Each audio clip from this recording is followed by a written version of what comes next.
seni güzelim, ellerin hislerine, ellerin hislerine.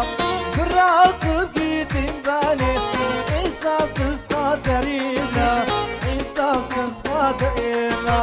Kara kız, kara kız, kara kız, atma beni kara kız, kara kız, kara kız, kara kız, atma beni kara kız.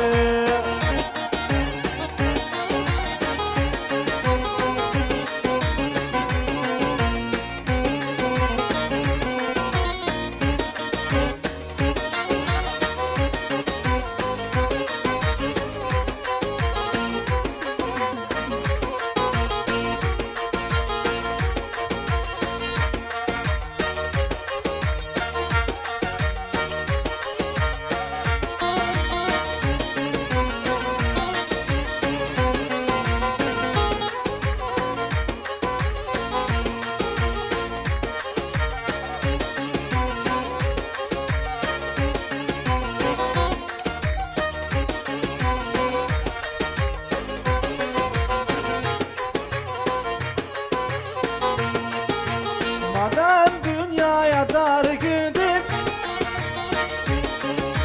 Kapıda kurbaniye doğdun,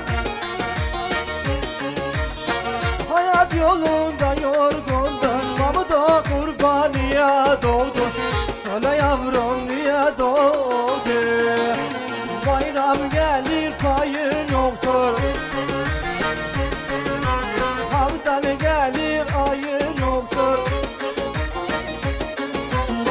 Onlara dayın yoktur, Mahmud'a kurbaniye doğdun. Söyle yavrum niye doğdun?